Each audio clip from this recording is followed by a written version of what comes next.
மறுபடியும் இந்த வாரத்துல நம்ம எல்லாரும் மீட் பண்றது தேவனுடைய கிருபையின்படி நம்ம எல்லாரும் ஒன்று சேர்ந்திருக்கிறோம். இன்னைக்கும் ஆண்டவர் தன்னுடைய வார்த்தையினால இன்றைக்கு நம்மை நிரப்பி நம்மை விடுவித்து என்னென்னலாம் டவுட்ஸ் இருக்கோ நம்ம மைண்ட்ல இருந்த எல்லா டவுட்ஸையும் கிளியர் பண்ணி எந்தெந்த இடத்துல நம்ம இருதயம் சுகப்படாமல் இருந்ததோ அந்த இடத்த நம்முடைய இருதயத்தை நிச்சயம் தேவன் இன்றைக்கு சுகப்படுத்துவார்னு சொல்லி நான் விசுவாசிக்கிறேன். ஆஹ் நம்ம கடந்த வாரங்கள்ல தொடர்ந்து வாய்ஸ் ஆஃப் காட்லாம் கேட்டுட்டு இருந்தோம். இப்ப அந்த செஷன் முடிஞ்சு இன்றைக்கு தேவன் எனக்கு தந்த வார்த்தை, நான் நேற்றும் இன்றும் என்றும் மாறாதவனாக இருக்கிறேன். Unchanging God. அதாவது த சேம் ஜீசஸ் இன்றைக்கு அவர் உலகத்துல இருந்தப்போ எப்படி இருந்தாரோ அதே அன்பு அதே படிதான் இன்றைக்கு நம்ம கூட இருக்கிறார், நமக்காக செயல்படுகிறார். இன்னும் அவர் எப்படி எவ்வளவு தூரம் அன்புள்ள தேவனாய், நம்மை மறவாத தேவனாய், நம்மை உள்ள கைகளில் வரைந்து வைத்தவராய் அவர் எப்படியெல்லாம் தன்னை குறித்து வெளிப்படுத்தி இருக்கிறாரோ அதே மாறாத அன்புலதான் இன்றைக்கு நம்மையும் அவர் நேசிக்கிறார் அப்படிங்கறதான் இன்றைக்கு சில காரியங்கள் மூலம் நம்ம பார்க்க போறோம். நிச்சயமா நம்ம இந்த வார்த்தைகள் நம்ம அவருக்குள்ள இன்னும் பலப்படுத்தும். நம்ம அடுத்த லெவலுக்கு போகிறதுக்கு இது நிச்சயமா இந்த வார்த்தைகள் பலப்படுத்தும் சொல்லி நான் விசுவாசிக்கிறேன். நம்ம பிரேயர் பண்ணி இன்றைக்கு ஆரம்பிக்கலாம். நல்ல தகப்பனே, நன்றியோடு உம்மை துதிக்கிறோம், ஸ்தோத்தரிக்கிறோம் அப்பா. இந்த நாளிலும் எங்களோடு கூட நீர் இடைப்பட்ட ஆண்டவரே வார்த்தையின்படி அப்பா, நீர் நேற்றும் இன்றும் என்றும் மாறாத தேவனாயிருக்கிறீரப்பா. ஆண்டவரே, என்னை மறைத்து இன்றைக்கு நீர் வெளிப்படும்படியாக பரிசுத்த ஆவியானவரை முற்றிலுமாய் எங்களை நீர் ஆட்கொண்டு வழிநடத்தும்படியாக ஆண்டவரே, ஆண்டவரே, என் வாயிலிருந்து புறப்படுகிற வார்த்தைகள் ஆண்டவரே அது ஒன்றுமே நான் பேசக்கூடாது தகப்பனே, நீங்க பேசணும். ஆண்டவரே, உம்முடைய பிள்ளைகள் பலப்படுத்தப்படும், உம்முடைய பிள்ளைகள் விடுவிக்கப்படவும் தக்கதான வார்த்தைகள், அவருடைய கேள்விகளுக்கு பதில்களை கொடுக்கக்கூடிய வார்த்தைகளாய் இந்த வார்த்தைகள் புறப்பட்டு கடந்து செல்லும்படியாய் நான் ஜெபிக்கிறேன் தகப்பனே. கர்த்தர் அப்படியே நீர் கிரியை செய்கிறபடியினால் நன்றி செலுத்துகிறோம். இயேசுவின் மூலம் கேட்கிறோம் ஜீவனுள்ள நல்ல பிதாவே, ஆமென். இன்னைக்கு கூட அவர் அன்சேஞ்சிங் காட் அப்படிங்கிறத நம்ம பார்த்துட்டே இருக்கிறப்போ எனக்கு ஒரு வசனம் முதல்ல இந்த நான் ஸ்டார்டிங்ல சொல்லிட்டு அப்புறம் இந்த மெசேஜ்குள்ள போலாம். திரும்ப திரும்ப எனக்கு ஆண்டவர் நினைவுபடுத்திட்டே இருந்தாரு, அவர் நம்மை நெஞ்சில் சுமக்கிற தேவன். அப்போ அது அந்த அந்த பாடல் மூலம் என் கூட அதை தான் நம்ம குரூப்ல கூட நான் ஷேர் பண்ணியிருக்கேன். அப்போ அவர் நம்மை இருதயத்தில் சுமக்கிற ஒரு தேவனா இருக்கிறார். நம்ம எப்படி இல்லாமோ அவரை பாக்குறோம். நம்ம பாவத்தை குறிச்சு தண்டிக்கிறவரா, அவரை மிகவும் ஆக்கினை தீர்ப்பு கொடுக்கிறவரை என்னெல்லாமோ நம்ம இதுவரைக்கும் அவரை குறித்து அறிந்து வைத்திருந்தோம். ஆனா இன்றைக்கு காலையில இருந்து எனக்கு ஆண்டவர் பேசின வார்த்தை என்னன்னா, நான் உன்னை என் நெஞ்சில சுமக்கிறேன் அப்படின்னு சொல்லி அந்த வார்த்தை மூலம் பேசினேன். அப்ப அந்த வசனத்துக்காக நான் தேடும்போது ஏசாயா 40:11 ஒரு வசனம் கொடுக்கப்பட்டிருக்கு. நான் அதை இங்கிலீஷ்ல வாசிக்கிறேன். He will care for you as a shepherd tends his flock, gathering the weak lamb and taking them in his arms. He carries them close to his heart and gently leads those that have young. அதாவது இந்த வார்த்தை என்ன ரொம்ப touch பண்ணுச்சு. He carries them close to his heart. நம்ம இன்னைக்கு யாரெல்லாமோ உலக அன்புக்காக நம்ம தேடிட்டு இருக்கோம். அவர் சொல்றாரு, இந்த உலகத்தை படைத்த தேவன் சொல்றாரு, என்ன நான் உன் நெஞ்சுக்கு பக்கத்துல என்னுடைய நெஞ்சோடு உன்னை நான் அரவணைத்திருக்கிறேன். அப்போ இந்த வார்த்தைய அவர் வாயில இருந்து சொல்லியிருப்பாருன்னா, இன்றைக்கு நம்ம ஒவ்வொருத்தரையும், இதை கேட்க போகிற ஒவ்வொருத்தரையும் அவர் நெஞ்சோடு அணைத்து கொண்டிருக்கிறார் அப்படிங்கிறதுதான் உண்மை. ஏன்னா அவர் நேற்றும் இன்றும் என்றும் மாறாதவர். இன்னைக்கு நம்ம இங்க எல்லாரும் அவரை விசுவாசித்துதான் நம்ம இங்க கூடி வந்திருக்கிறோம். அப்ப இன்றைக்கு அவருடைய பிள்ளைகளாகிய நம்மை எவ்வளவு தூரம் நேசித்து தன் நெஞ்சோடு மார்போடு அணைத்து கொண்டிருக்கிற ஒரு நல்ல தகப்பன் நமக்கு இருக்கிறார் அப்படிங்கிறத நம்ம அறிந்து கொண்டோம்னா போதும், நம்முடைய பயங்கள் எல்லாம் நிச்சயம் விலகும். அப்போ இன்றைக்கு அந்த பாடல் உங்களுக்கு அது எனக்கு ரொம்ப ஃபெமிலியரான பாட்டு தான். உங்களுக்கு தெரிஞ்சா நீங்களும் என் கூட சேர்ந்து நீங்க படிக்கலாம். அந்த பாட்டு பாடி நம்ம மெசேஜ்குள்ள போலாம். என்னை நெஞ்சில் சுமக்கும் ஒரு தெய்வம் உண்டு, அவர் நினைவில் எப்போதும் நான். சிலுவை மரத்தில் என் பாவம் சுமந்து கலந்தார் என் உயிரோடுதான். பழுதில்லாதோ ஓராட்டு குட்டி அடிக்கப்பட்டார் எனக்காகத்தான். என்மேல் பொழிந்த அன்பை நினைத்தால் கண்கள் குளமாகுதே. என்னை நெஞ்சில் சுமக்கும் ஒரு தெய்வம் உண்டு, அவர் நினைவில் எப்போதும் நான். இப்படி ஒரு தகப்பன் நமக்கு இருக்கிறார். அவர் நினைவுல நம்ம எப்போதும் இருக்கிறோம். ஒவ்வொரு நொடி பொழுதும் நம்ம மேல நினைவா இருக்கிற ஒரு தகப்பன், நம்ம நெஞ்சில் சுமக்கிற தகப்பன் ஒருத்தர் இருக்கிறாருன்னு நீங்க அறிந்து கொண்டீங்கன்னா போதும். உங்களுக்கு எத்தனை கேள்விகள் இன்னைக்கு இருக்கலாம். ஏன் என் ஜெபத்துக்கு பதில் வரல, ஏன் இத்தனை காலம் நான் ஜெபிக்கிறேனே, போராடுறேனே அப்படின்னு சொல்லிலாம் நீங்க நினைத்து கொண்டு இருக்கலாம். ஆனா ஆண்டவர் சொல்றாரு, உன்னை என் நெஞ்சில சுமக்கிற மகளே, உன்னை என் நெஞ்சில சுமக்கிற மகனேன்னு சொல்லி இன்றைக்கு நம்மோடு கூட இடைப்படுகிறார். அவர் சொன்னவர் மாறாத தேவன். அவர்கிட்ட பட்சபாதமே கிடையாது. அப்போ இன்றைக்கு இங்க வந்திருக்கிற ஒவ்வொருவர் அவர் சொல்றாரு, என் நெஞ்சில உன்னை சுமக்கிறேன். இப்படி ஒரு தகப்பன் நமக்கு இருக்கிறார் அப்படிங்கிறத நம்ம அறிந்து கொள்ள வேண்டும் என்று சொல்லி இன்றைக்கு தேவன் விரும்புகிறார்.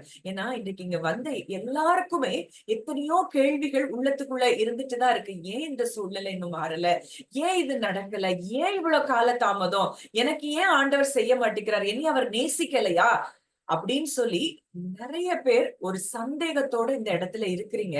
ஆனா ஆண்டவர் சொல்றாரு, உன்னை என் நெஞ்சில சுமந்திருக்கிறேன். அப்ப நெஞ்சில சுமக்கிற ஒரு தகப்பன். அப்போ அந்த நெஞ்சில சுமக்கிறவர் யார்? அவரால எதுவும் செய்ய முடியாதா நமக்காக? ஆண்டவர் சொல்றாரு, நான் சர்வ வல்லமையுள்ள தேவன், என்னாலே செய்யக்கூடாத அதிசயமான காரியம் ஒன்று உண்டோ?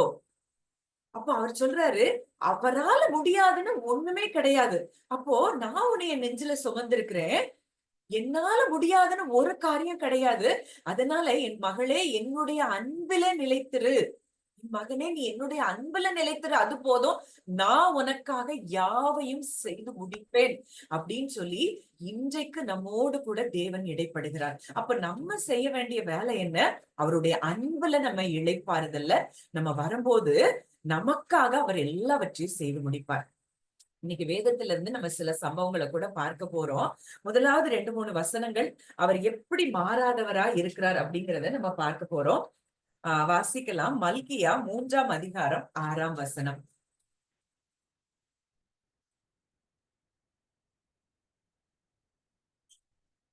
மல்கியா 3:6. Malachi chapter 3 verse 6. நான் கர்த்தர், நான் மாறாதவர், ஆகையால் யாக்கோபின் புத்திரராகிய நீங்கள் நிர்மூலமாகவில்லை. நான் கர்த்தர், நான் மாறாதவர், ஆகையால் யாக்கோபின் புத்திரராகிய நீங்கள் நிர்மூலமாகவில்லை. ஆண்டவர் சொல்றாரு, நான் மாற மாட்டேன்ப்பா, அதனால நீங்க நிர்மூலமாகலை. ஏன்னா என் அன்பு உங்க மேல இருக்குது, அதனால உங்களை நான் நிர்மூலமாக்கல அப்படின்னு சொல்லி அந்த ஆண்டவர் சொல்றாரு. அப்போ அவர் மாறாதவர், அவர் நேற்றும் இன்றும் என்றும் மாற. எந்த அன்புல நம்மை நேசித்தாரோ அவருடைய அன்புல ஒரு காலம் மாற்றம் வராது. மாறா நமக்கு சில காலங்கள்ல சில சூழ்நிலைகள் மாறாம இருக்கிறதுனால நம்ம என்ன நினைக்கிறோம்னா, ஆண்டவர் நம்மை நேசிக்கலையோ, ஆண்டவர் நம்மை வெறுத்துட்டாரோ, ஆண்டவர் நம்ம மேல கோபமா இருக்கிறாரோ அப்படின்னு சொல்லி எல்லாம் சிலருக்குள்ள சந்தேகங்கள் இருக்கு. ஆனா ஆண்டவர் சொல்றாரு, நான் மாறாதவர். உன்னை எந்த அன்புல நான் உன்னை தாயின் கருவில் உருவாகுவதற்கு முன்பதாக, உலக தோற்றத்துக்கு முன்னதாக நான் உன்னைய எந்த அன்புல தெரிந்து கொண்டேனோ அதே அன்புதான் ஏன் அன்புல மாற்றம் வராது அப்படின்னு சொல்லி இன்றைக்கு தேவன் நம்மோடு கூட இடைப்படுகிறார். அப்ப இன்னைக்கு யாருக்கெல்லாம் இப்படி சந்தேகத்துல நீங்க வந்திருக்கிறீங்களோ, உங்க ஒவ்வொருத்தர் கூட தான் ஆண்டவர் பேசுறாரு. அவர் மாறல, அவர் அன்பு மாறல. உங்களை எப்படி நெஞ்சில சுமந்து அவர் வந்தாரோ அதே போலதான் இன்றைக்கும் அவர் உங்களை தன்னுடைய நெஞ்சிலே சுமக்கிறார். அப்போ ஒரு நெஞ்சில சுமக்கிற ஒரு பிள்ளைய யாருக்கிட்டையாவது அவர் விட்டுருவாரா? எந்த மனுஷங்க கையிலயாவது விட்டுருவாரா? எந்த சூழ்நிலையின் கையில, எந்த போராட்டத்தின் சூழ்நிலைகள்ல அவர் உங்களை விட்டுருவாரா? அவர் அப்படி விட்டார்னா அது உலக மனுஷங்க தான் அப்படி நம்மளை கைவிடுவாங்களே தவிர, அவருடைய நேச்சர் அது மாறாது. அந்த மாறாத அன்புள்ளம் கொண்டவர் எல்ஷடாய் அப்படின்னா மார்பகங்களின் தேவன் அப்படின்னு சொல்லி பார்க்கிறோம். அப்படி ஒரு அன்பு அந்த தாயின் மார்பகத்தை உடையவர். அந்த அன்புலதான் அவர் நம்மை என்ன செய்யறாரு, நேசிக்கிறாரு. அவர் நம்மை ஒரு நாளும் கைவிட மாட்டார். நான் இன்னைக்கு இத சொல்லிட்டு இருக்கும் போது, நாளைக்கு டிவோஷன்ல எனக்கு அந்த வார்த்தையை பேசும்போது எனக்கு ஆவியானவர் ரொம்ப இடைப்பட்டார். என் கையில இருக்கிறத ஒருவனும் ஒரு காலம் பறித்து கொள்ள முடியாது. அப்ப இன்னைக்கு அவர் கைக்குள்ள இருக்கிறோம். அவர் நெஞ்சோட நம்மளை அணைச்சு வச்சிருக்கிறாரு. எந்த சூழ்நிலை நம்மை அவரை விட்டு பிரிக்க முடியும்? எந்த சூழ்நிலை நம்மை அவரை, அதாவது நம்மை மரணத்துக்கு எதுவான வியாதிகளோ, போராட்டங்களோ, ஆபத்துகளோ, எந்த மந்திரவாதமோ, வில்லி சூனியமோ அவர் கைக்குள்ள இருக்கிற பிள்ளைய ஒருவனும் பறிக்க முடியாதுன்னு சொல்லிட்டார். அப்போ அன்றைக்கு சொன்னவர் இன்றைக்கும் மாறாதவர். இன்னைக்கு நம்ம அவர் கரத்துக்குள்ள இருக்கிறோம்.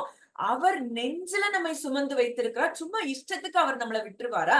விட மாட்டார். அப்ப ஏன் இப்படி நடக்குது அப்படின்னு சொல்லி நம்ம யோசிச்சோம் அப்படின்னா, நம்ம அந்த அன்பை புரியாததுனால நம்ம என்ன செய்யறோம், பயத்துக்கு நம்ம என்ன செய்யறோம், நிறைய நேரங்கள்ல இடம் கொடுத்து அந்த பயத்தை நிமித்தம் நம்ம சத்ருவானவனுக்கு என்ன செய்யறோம், இடம் கொடுத்துடுறோம்.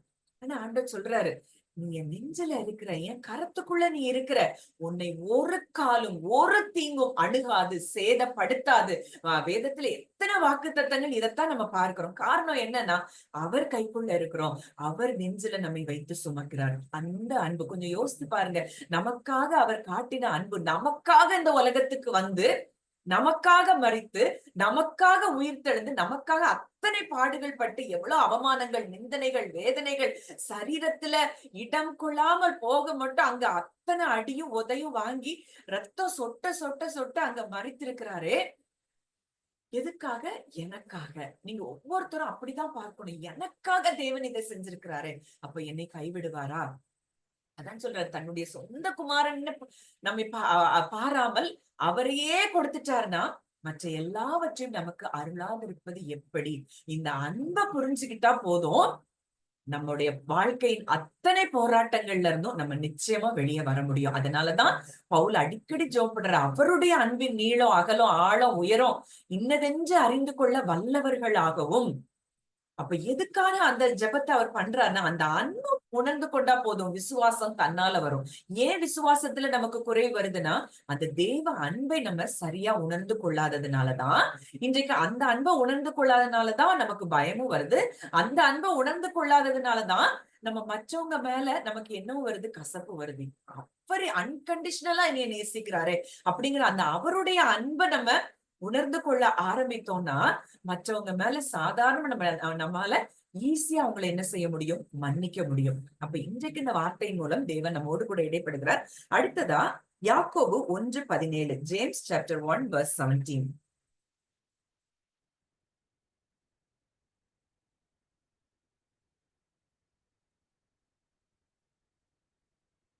வாசிக்கிறேன். நன்மையான எந்த ஈவும் பூரணமான எந்த வரமும் பரத்திலிருந்து உண்டாகி ஜோதிகளின் பிதாவினிடத்திலிருந்து இறங்கி வருகிறது. அவரிடத்தில் யாதொரு மாறுதலும் யாதொரு வேற்றுமையின் நிழலும் இல்லை.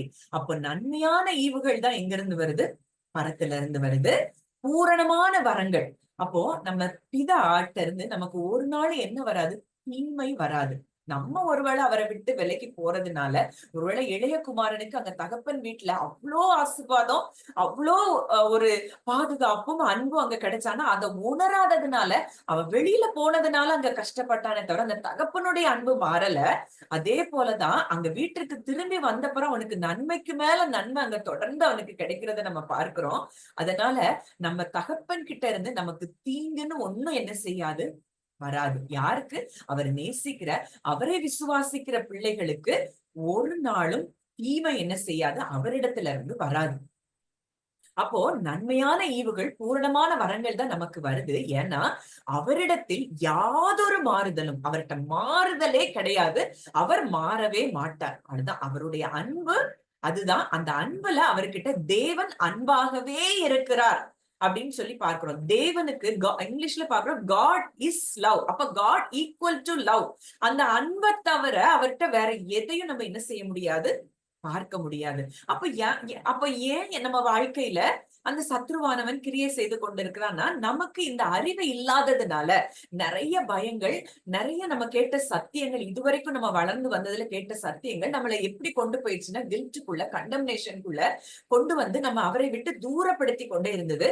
ஆனா இன்றைக்கு அவர் விசுவாசிக்கிற அவருடைய பிள்ளைகளாகிய விசுவாசிக்கிற யாரையும் அவருடைய பிள்ளைகளாய் மாற்றி இருக்கிறார்னா, அவர் இப்போ நம்ம பிள்ளை ஒரு தப்பு செய்துனா நம்ம வெறுத்து அதை தள்ளி அதுக்கு தீங்கு செய்வோமா அப்படின்னு யோசித்து பார்த்தோம்னா, நம்ம ஒரு நாள் கூட நம்ம தீமை செய்ய மாட்டோம் நம்ம பிள்ளைகளுக்கு.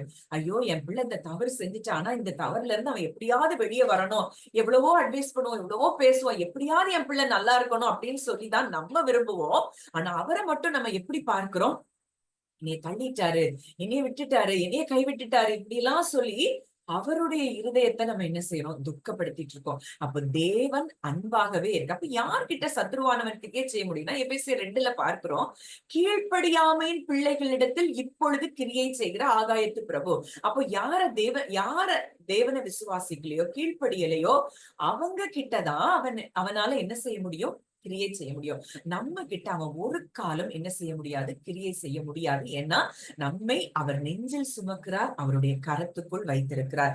இன்னும் ஒரு வசனம், சங்கீதம் 102:27, Psalms chapter 102 verse 27.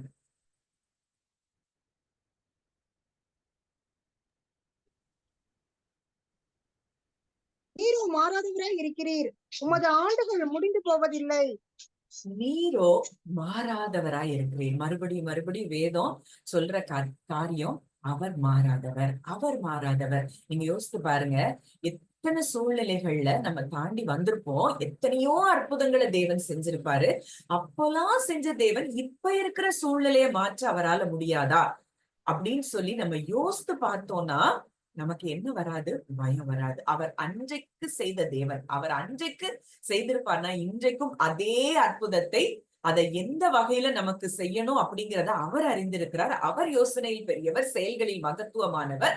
அதனால அவர் நிச்சயம் அதை செய்து முடிப்பார். இப்போ உதாரணத்துக்கு அவர் மாறாதவர்ங்கிற கேரக்டருக்கு ஒரு சில சம்பவங்களை நம்ம பார்க்க போறோம். இப்போ வாசிக்கலாம், என்னாகமம் 24:1, Numbers chapter 24 verse 1.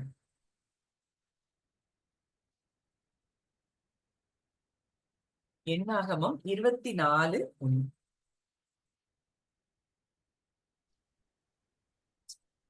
இஸ்ரவேலை ஆசீர்வதிப்பதே கர்த்தருக்கு பிரியம் என்று பிலேயாம் கண்டபோது அவன் முந்தி செய்து வந்ததை போல நிமித்தம் பார்க்க போகாமல் வனாந்திரத்திற்கு நேராக தன் முகத்தை திருப்பி. ஓகே, இப்போ இந்த வசனம் சொல்லுது, இஸ்ரவேலை ஆசீர்வதிப்பதே எனக்கு பிரியம். சரி, இந்த பழைய உடன்படிக்கையில அங்க பலி செலுத்தி அவங்க பாவ நிவர்த்தி செய்யறாங்க. ஆட்டுக்குட்டி அவங்களுக்காக பலி செலுத்தப்பட்டு எகிப்துல இருந்து வெளியில வந்தாங்க. அந்த உடன்படிக்கை, அப்படிப்பட்ட உடன்படிக்கை, பழைய உடன்படிக்கையில அங்க இஸ்ரவேல் மக்களை அவர் ஆசீர்வதிக்கிறது தான் அவருக்கு பிரியமா. அங்கே பிழையாம் மறுபடி சபிக்கிறதுக்கு பாலாக்கா ஒவ்வொரு இடத்துக்கா கூட்டிட்டு போகும்போதும் அங்கே தேவன் அந்த பிழையாம சபிக்கவே விடல. அது என் ஜனம். அங்க கடைசியில நம்ம அதுல பார்க்கும்போது அவர் பயங்கரமா அங்க இஸ்ரவேல் ஜனங்களை அவர் ஆசீர்வதிக்கிறத பார்க்கிறோம். காண்டா மிருகத்துக்கு ஒத்த பலன் உங்களுக்கு உண்டு, உன் கூடாரங்களும் உன் வாசஸ்தலங்களும் எவ்வளவு அழகானவைகள். அந்த அதிகாரத்துல நீங்க வாசித்து பாருங்க. அப்போ இப்படி அவருக்கு உங்களை ஆசீர்வதிக்கிறவன் ஆசீர்வதிக்கப்பட்டவன், உங்களை சபிக்கிறவன் சபிக்கப்பட்டவன், இப்படி எல்லாம் சொல்லி அங்கே பிலேயாம் என்ன செய்யறாரு? ஒவ்வொரு நேரம் சபிக்கிறதுக்கு பாலாக்கு அங்க கூட்டிட்டு போகும்போதும் அங்க என்ன வருதுன்னா ஆசீர்வாதம் மட்டும்தான் வருது. அப்போ இன்னைக்கு புது உடன்படிக்கையில இயேசு கிறிஸ்துவின் ரத்தத்தின் மூலமாய் நம்மோடு கூட தேவன் உடன்படிக்கை செய்திருக்கிறார்னா இன்னைக்கு நம்மை அவர் சபிக்க முடியுமா? நம்ம வாழ்க்கை சாபமா இருக்குமா? நிச்சயமா இருக்காது. நம்மை ஆசீர்வதிக்கிறது மாத்திரம்தான் அவருக்கு பிரியம் அப்படிங்கிறத நீங்க அறிஞ்சு கொண்டீங்கன்னா போதும், ஆசீர்வாதங்கள் உங்களை தேடி வர ஆரம்பிக்கும். அதுக்கு அவர் சிலுவைக்கு போனார். கலாத்தியர் 3:13 பார்க்கிறோம், மரத்திலே தூக்கப்பட்ட எவனும் சபிக்கப்பட்டவன் என்று எழுதி இருக்கிறபடி கிறிஸ்து நமக்காக சாபமாகி நியாயப்பிரமாணத்தின் சாபத்திற்கு நம்மை நீங்களாக்கி மீட்டுக் கொண்டார். ஏன்னா ஆபிரகாமின் ஆசீர்வாதங்களை நம்மை சுதந்தரிக்கும்படியாய் அப்போ இன்னைக்கு நம்மள ஆசீர்வதிக்கிறது மட்டும்தான் அவருக்கு பிரியம் அப்படிங்கிறத நீங்க விசுவாசிச்சீங்கன்னா போதும்.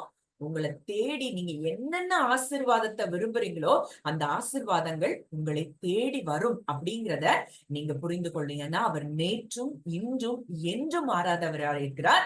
இன்னைக்கு அந்த ஜனங்கள் அவங்க அடிமைத்தனத்தின் ஆவியை கொண்டிருந்த ஜனங்கள் இன்றைக்கு நமக்கு புத்திர சுவிகாரத்தின் ஆவியை கொடுத்திருக்கிறார்.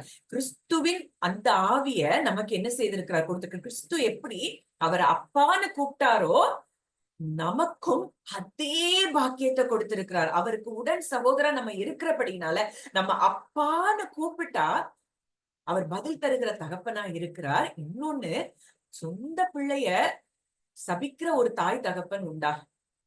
எங்கேயாவது ரேர் கேசஸ்ல நடக்கும். நம்ம பிள்ளைகளை சபிப்போமா? அந்த பிள்ளைங்க எவ்வளவுதான் குறும்புத்தனம் பண்ணாலும் என்னதான் பண்ணாலும் என் பிள்ளை நல்லா இருக்கணும், என் பிள்ளை நல்லா இருக்கணும். எவ்வளவு தூரம் நம்ம பிள்ளைகளுக்காக நம்ம வாக்கு தத்தங்களை சொல்லி சொல்லி ஆசீர்வதிச்சு நம்ம ஜெபிக்கிறோம். அப்ப அந்த அப்பா நமக்கு விரோதமாய் சாபமான வார்த்தைகளை, சாபத்தை நமக்கு தருவாரா? ஒரு நாளும் தரமாட்டார். அவர் நேற்றும் இன்றும் என்றும் மாறாதவர். இன்றைக்கு பிள்ளைகளாய் இருக்கிற நம்மை அவர் நம்ம எப்படியாவது நல்லா இருக்கணும்னு விரும்புற ஒரு நல்ல தகப்பனா இருந்ததுனாலதான் தன்னுடைய குமாரனை அனுப்பி நம்முடைய சாபங்கள், நியாயப்பிரமாணத்தின் சாபத்துக்கு நீங்களாக்கி மீட்டுக் கொண்டார். நம்முடைய பாவங்கள் எல்லாம் அங்க குமாரன் மேல வந்துருச்சு. வியாதிகளை எல்லாம் அவர் சுமந்துட்டாரு, தரித்திரத்தை சுமந்துட்டாரு. ஏன்னா நம்ம நல்லா இருக்கணும். அப்போ இவ்வளோ விலைக்கரியம் கொடுத்து நமக்காக இதை செய்திருக்கிறார்னா, இன்றைக்கும் அவர் மாறாத அதே தேவன் தான் நம்மோடு கூட இருக்கிறார் அப்படிங்கிறத நீங்க அறிந்து கொள்ளணும். இப்போ ஒரு சில விஷயங்கள் எனக்கு இன்னைக்கு மாறாதவர்னு பேசும்போது ஆண்டவர் சில விஷயங்களை ஞாபகப்படுத்துறேன். 1-2 சம்பவங்களை மட்டும் நான் சொல்றேன். என்னாகமம் 12 நானே வாசிக்கிறேன். 12:1-8 நம்பர்ஸ் சாப்டர் 12 verses 1-8. அங்க ஒரு சம்பவம் நடக்குது. என்ன நடக்குதுன்னா, எத்தியோப்பியா தேசத்து ஸ்திரீய மோசே விவாகம் பண்ணினதுனால அங்க மீரியாமும் ஆரோனும் அவன் விவாகம் பண்ணின எத்தியோப்பிய தேசத்து ஸ்திரீ நிமித்தம் அவனுக்கு விரோதமா பேசுறாங்க. கர்த்தர் மோசைய கொண்டு மாத்திரமா பேசினாரோ, எங்களை கொண்டும் அவர் பேசினது இல்லையா அப்படின்னு கேக்குறாங்க. கர்த்தர் அதை கேட்டார். அப்போ இன்னைக்கு அவர் சொல்றாரு, என் தாசன் மோசே, அவனை போல என் வீட்டுல உண்மை உள்ளவன் எங்கும் கிடையாது அப்படின்னு சொல்லி மோசையை குறித்து அதிக சாட்சி கொடுக்கிறாரு.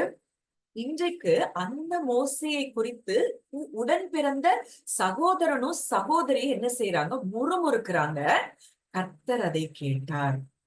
அப்போ இன்னைக்கு நீங்க நினைக்கலாம், ஐயோ எனக்கு விரோதமா இவங்க செயல்படுறாங்களே, இந்த மனிதர்கள் செயல்படுறாங்களே, அப்போ அவங்களுக்கு பின்பாக இருந்து பிசாசு தூண்டுகிறார். நம்ம அந்த மனிதர்களை நம்ம சொல்லவே முடியாது. நம்மள தேவன் சொல்லிட்டார், சபிக்கிறவர்களை ஆசீர்வதியுங்கள். ஆனா கூட கர்த்தர் அதை கேட்டார். நான் நிறைய நேரங்கள்ல என் வாழ்க்கையில பார்த்திருக்கிறேன். நம்ம தேவ அன்புலதான் நம்ம நிரம்பி எல்லாத்தையும் செய்யணும்னு சொல்லி விரும்புறாரு. நம்ம எல்லாரையும் ஆசீர்வதிக்கணும், நம்ம நேசிக்கணும்னு சொல்றாரு. ஆனா கூட நமக்கு எதிராய் என்ன வார்த்தைகள் பேசப்பட்டாலும் அதை கேட்கிற தேவனாய் இருக்கிறார். அதுக்காக நம்மள அப்படியே விட மாட்டார். என்ன வேணாலும் யாருனாலும் பேசட்டும் செய்யட்டும்னு சொல்லி அவர் விட மாட்டார். நமக்காக இறங்கி கிரியை செய்கிறத நீங்க பாப்பீங்க. ஒருவேளை இன்றைக்கு நீங்க அப்படிப்பட்ட ஒரு ஐயோ இவங்க என்ன குறிச்சு இப்படி பேசுறாங்களே, தவறா நினைக்கிறாங்களே, இப்படியெல்லாம் நீங்க நினைச்சு நீங்க பயந்து கொண்டு இருக்கலாம், குழம்பி கொண்டு இருக்கலாம், கவலைப்படலாம். ஆனா ஆண்டவர் சொல்றாரு, நான் அதை கேட்கிறேன் மகனே மகளேன்னு சொல்றாரு. அவர் கேட்டவர் அவர் என்ன செய்ய மாட்டார், சும்மா இருக்க மாட்டாரு.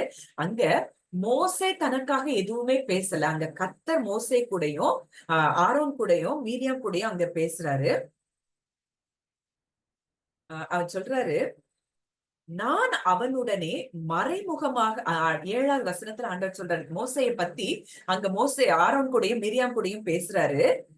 கர்த்தர் அப்பொழுது அவர், என் வார்த்தைகளை கேளுங்கள். உங்களுக்குள் ஒருவன் தீர்க்கதரிசியா இருந்தால் கர்த்தராகிய நான் தரிசனத்தில் என்னை அவனுக்கு வெளிப்படுத்தி சொப்பனத்தில் அவனோடே பேசுவேன். என் தாசனாகிய மோசேயோ அப்படிப்பட்டவன் அல்ல. என் வீட்டில் எங்கும் உண்மையுள்ளவன். நான் அவனுடன் மறைபொருளாக அல்ல, முகமுகமாகவும் பிரத்யட்சமாகவும் பேசுகிறேன். அவன் கர்த்தரின் சாயலை காண்கிறான். இப்படி இருக்க நீங்கள் என் தாசனாகிய மோசேக்கு விரோதமாய் பேச உங்களுக்கு பயம் இல்லாமல் போனது என்ன? அப்போ இன்னைக்கு ஆண்டவர் சொல்றாரு, அவருக்கு பிள்ளை ஆயிட்டோமா, அவர் சும்மா எல்லார் கைகளையும் நம்மள என்ன செய்ய மாட்டார், விட மாட்டார். அதனாலதான் நம்ம என்ன சொல்றாரு, நீ அமைதியாயிரு, நீ எல்லாரையும் ஆசீர்வதி, நீ மனசுல எந்த கசப்பையும் வைக்க கூடாதுன்னு ஏன் சொல்றாருன்னா, நம்ம வாழ்க்கை ஆசீர்வாதமா இருக்கணும். அப்போ இன்றைக்கு அப்படிப்பட்ட மனிதர்கள் கூட, நமக்கு எதிரா இருக்கிறவங்க கூட என்ன செய்ய, அவங்க தேவனை அறியாததுனாலதான் அவங்க என்ன செய்யறாங்க, அப்படி பேசுறாங்க. அதனாலதான் சிலுவைக்கு போகும்போது கூட ஆண்டவர் சொல்றாரு, பிதாவே இவர்களுக்கு மன்னியும், தாங்கள் செய்கிறது இன்னதென்று அறியாதிருக்கிறார்களே, அறியாமல் செய்யறாங்க அப்படின்னு சொல்லி அங்கே தேவன் கிறிஸ்து அங்க மன்னிக்கிறத பார்க்கிறோம். அப்ப நம்ம வேலை மன்னிக்கிற வேலை. ஆனா தேவன் அதை கேட்பார். நமக்காக எல்லாவற்றிலும் கிரியை செய்கிற ஒரு நல்ல தகப்பனாய் இருக்கிறார். அப்ப நீங்க என்ன மனித வார்த்தைகளை குறித்தோ நீங்க சோர்ந்து, ஒருவேளை உங்களை குறித்து பயமுறுத்துகிற உன் வாழ்க்கை இவ்வளவுதான், நீ இப்படி ஆயிருவ, அது சில நேரங்கள்ல நம்ம இருதயமே அப்படி பேசும். உன் வாழ்க்கை முடிஞ்சு போச்சு, இனி உனக்கு அடுத்த லெவலுக்கு நீ எழும்ப முடியாது அப்படின்னு சொல்லிலாம் நம்ம இருதயம், நம்ம மனசாட்சி எத்தனையோ விதங்கள்ல, மற்ற மனிதர்களே தேவையில்லை, இப்படி நம்ம இருதயமே நம்ம என்ன செய்யும், குற்றம் சாட்டி கொண்டு இருப்பான்னு ஆண்டவர் சொல்றாரு. என்ன சொல்றாரு, உங்களுக்கு தாசனாகிய மோசேக்கு விரோதமாய் பேச உங்களுக்கு பயம் இல்லாமல் போனதுன்னு. அதுக்கப்புறம் மீரியாமுக்கு வெண்குஷ்டம் வருது, அதுக்கு கூட மோசேதான் ஆண்டவர்கிட்ட விண்ணப்பம் பண்றாரு, அங்க அவளுக்கு சுகமாகிறத நம்ம பார்க்கிறோம். அப்ப இன்னைக்கு எனக்காக பேச யாரும் இல்லையே, எனக்காக இந்த இடத்துல வழக்காட யாரும் இல்லையே, நான் எப்படி இந்த போராட்டத்துல இருந்து நான் வெளியே வருவேன், எனக்காக யாராவது பேசினாதானே இந்த இடத்துல இருந்து நான் வெளியே வர முடியும், இந்த இடத்துல எனக்கு நீதி வேணுமே, இந்த இடத்துல எனக்கு என்னுடைய நீதி மறைக்கப்பட்டிருக்கிறதே அப்படின்னு சொல்லி நீங்க யோசித்து கொண்டிருக்கலாம். ஆனா ஆண்டவர் சொல்றாரு, உங்கள் நீதியை வெளிச்சத்தை போலவும் உங்கள் நியாயத்தை பட்ட பகலை போலவும் விளங்க பண்ணுவேன். அவர் சொல்லிட்டாருன்னா உங்க நீதியை, அவர் வெளிச்சத்தை, ஒருவேளை நீங்க நல்லதேதான் செய்யலாம், ஆனா உங்களுக்கு எதிராய் எல்லாம் உங்களுக்கு என்ன செய்யலாம், தீங்கு இழைத்து கொண்டு இருக்கலாம், எல்லா சூழ்நிலைகளும் உங்களுக்கு எதிரா இருக்கலாம். ஆண்டவர் சொல்றாரு, உங்க நீதியை அவர் பட்ட பகலை போல என்ன செய்வாராம், விளங்க பண்ணுவார். ஏன்னா அவர் மாறாதவர், அவர் வார்த்தையில் உண்மை உள்ளவர், சொல் தவறாதவர், சொன்னதை செய்து முடிக்கிற தேவன். அப்படி நம்ம அவரை பார்த்தோம் அப்படின்னா இன்றைக்கு நம்முடைய எல்லா விதமான போராட்டங்களிலிருந்து நம்ம நிச்சயம் வெளியே வரலாம். அடுத்து இதே மாதிரி இன்னொரு சம்பவம், லூக்கா 10 38 முதல் 42. Look chapter 10 verses 38 to 42. பின்பு அவர்கள் பிரயாணமாய் போகையில் அவர் ஒரு கிராமத்தில் பிரவேசித்தார். அங்கே மார்த்தாள் என்னும் பெயர் கொண்ட ஒரு ஸ்திரீ அவரை தன் வீட்டிலே ஏற்றுக்கொண்டாள். அவளுக்கு மரியாள் எண்ணப்பட்ட ஒரு சகோதரி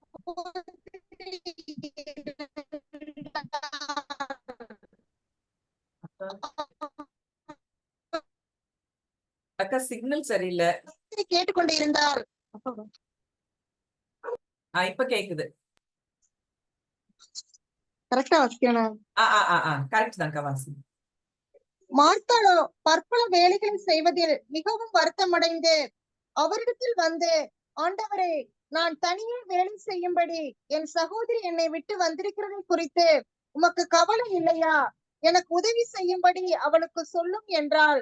இயேசு அவளுக்கு பிரதியுத்தரமாக, மார்த்தாளே, மார்த்தாளே, நீ அநேக காரியங்களை குறித்து கவலைப்பட்டு கலங்குகிறாய், தேவையானது ஒன்றே, மரியாள் தன்னை விட்டு எடுபடாத நல்ல பங்கை தெரிந்து கொண்டாள் என்றார். சரி, இது ஒரு நல்ல சம்பவம். நம்ம பார்க்கும்போது இங்க மரியாள் இயேசுவின் பாதத்தின் அருகே அவருடைய வார்த்தையை கேட்டுக்கொண்டிருக்கிறார். ஆனா மார்த்தாள் எப்படின்னா உலக வேலைகளை செய்கிறதுல மிகவும் வருத்தம் அடைந்து அவரிடத்தில் வந்து, ஆண்டவரே, நான் தனியா வேலை செய்யறதுக்கு விட்டுட்டு வந்தீங்களே, என் சகோதரிய நீங்க எனக்கு ஹெல்ப் பண்றதுக்கு நீங்க அனுப்ப உமக்கு அவ விட்டுட்டு வந்திருக்கிறத குறித்து உமக்கு கவலை இல்லையா? எனக்கு உதவி செய்யும்படி அவளுக்கு சொல்லும், நீங்க சொல்லுங்க, அப்பதான் அவ எனக்கு வந்து ஹெல்ப் பண்ணுவான்னு சொல்லி அங்க மார்த்தாள் தான் வேலை செஞ்சு அங்க டயர்ட் ஆனதுனால அங்க மரியாளை குறித்து கம்ப்ளைண்ட் பண்றத பார்க்கிறோம். ஆனா ஆண்டவர் என்ன சொல்றாரு, அங்க மரியாள் ஒண்ணுமே பதில் பேசல, அங்க மோசேயும் பதில் பேசல.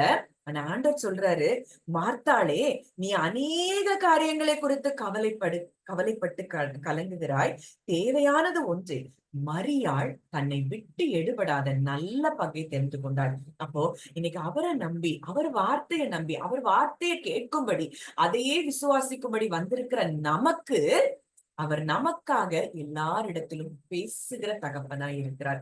இன்னைக்கு ஒருவேளை உங்க சூழ்நிலையில நீங்க கடவுளை தேட முடியாம, அவர் பாதத்துல அமர முடியாம, அவர் அவர் கூட டைம் ஸ்பெண்ட் பண்ண முடியாம, ஒருவேளை உங்க குடும்ப சூழ்நிலைகள், குடும்ப நபர்கள் நிமித்தம் எதிர்ப்புகள் வந்தாலும் உங்களுக்காக அவர் என்ன செய்ய போறார்? அவங்க கூட எல்லாம் பேச போறாரு. நிச்சயமா நான் இதெல்லாம் யோசிக்கவே இல்லை. ஆனா இந்த இடத்துல ஆவியானவர் பேசுகிறார்னா, அதுல சிலர் அப்படிப்பட்ட காரியங்கள்ல நீங்க பயந்து கொண்டு கடவுளை தேடிட்டு இருக்கிறீங்க, பயந்து கொண்டு ஒரு வார்த்தையை கேட்டுட்டு இருக்கிறீங்க.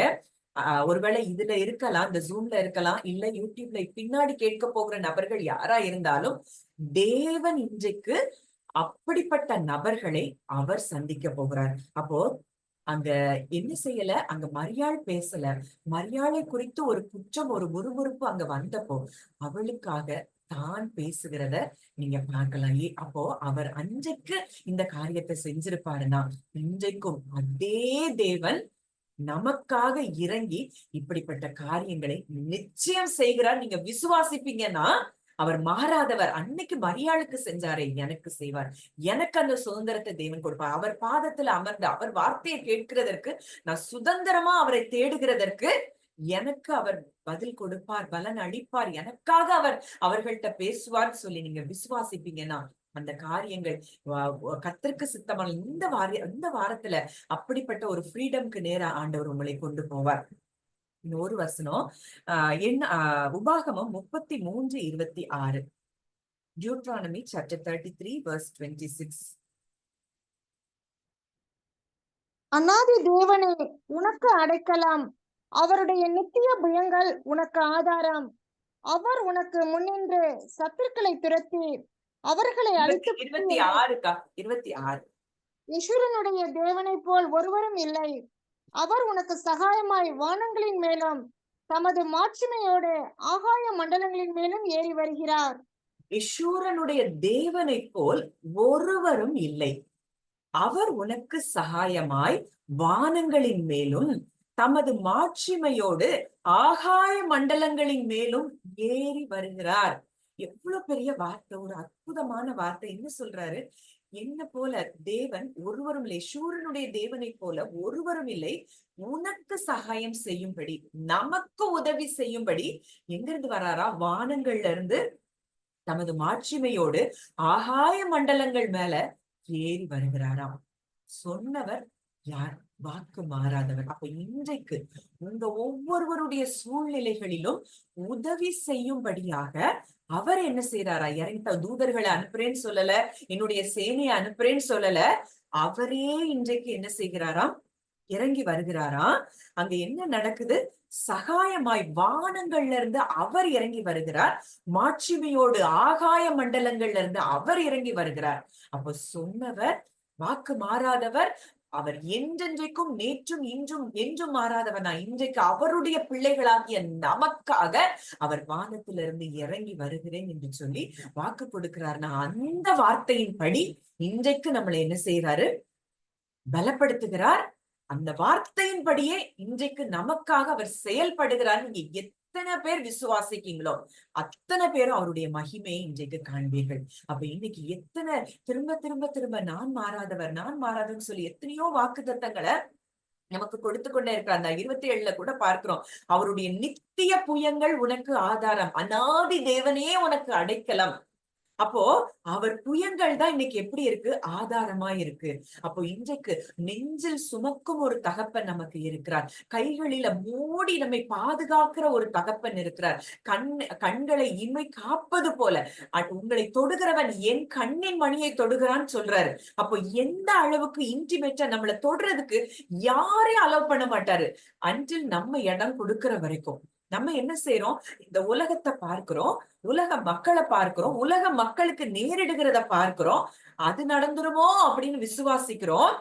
ஆனா நம்ம அவர் கருத்துக்குள்ள இருக்கிறோம். அவர் என்ன நெஞ்சில சுமக்கிறாரே, எனக்கு இப்படி ஒரு தீமையை அவர் அனுமதிப்பாரா அப்படின்னு சொல்லி விசுவாசிக்காம உலகத்தை பார்த்து பார்த்து, உலக மக்களை பார்த்து பார்த்து, மீடியால வர்ற நியூஸ கேட்டு, பேப்பர்ல வர்ற நியூஸ பார்த்து நம்ம என்ன செஞ்சுட்டு இருக்கோம்? அவருடைய அன்பை விட்டு நம்ம தூரமா போயிட்டு இருக்கிறோம். இன்றைக்கு ஆண்டவர் சொல்லிட்டு என்னுடைய அன்புக்குள்ள நீங்க திரும்பி வாங்க, என்னுடைய இளைப்பாறுதலுக்குள்ள நீங்க வாங்க, நான் உன்னைய நெஞ்சில சுமக்கிற ஒரு தகப்பனா இருக்கிறேன் அப்படின்னு சொல்லி இன்றைக்கு நம்மோடு கூட இடைப்பட்டு கொண்டே இருக்கிறார். இந்த ஒரு பாடலை கூட எனக்கு ஆண்டவர் திருப்பி நினைவுபடுத்துறாரு. ஒரு ஸ்டான்ஸா மட்டும் நான் படிக்கிறேன். தாழ்வினில் மறந்திடாமல், ஆபத்தில் கைவிடாமல், ஒரு போதும் விலகாமல் என்னுடன் இருந்ததால் அன்பரை பாடிடுவேன். தாழ்வினில் மறந்திடாமல், ஆபத்தில் கைவிடாமல், ஒரு போதும் விலகாமல் என்னுடன் இருந்ததால் அன்பரை பாடிடுவேன்.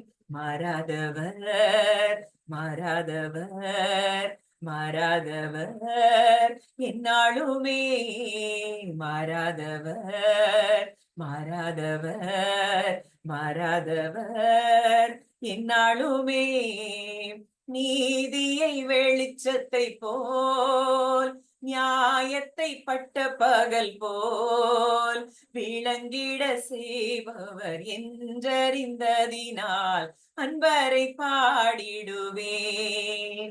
நீதியை வெளிச்சத்தை போல், நியாயத்தை பட்ட பகல் போல் விளங்கிட செய்தவர் என்றறிந்ததினால் அன்பரை பாடிடுவேன். மாறாதவர், மாறாதவர், மாறாதவர், என்னாலுமே மாறாதவர், மாறாதவர், மாறாதவர், என்னாலுமே.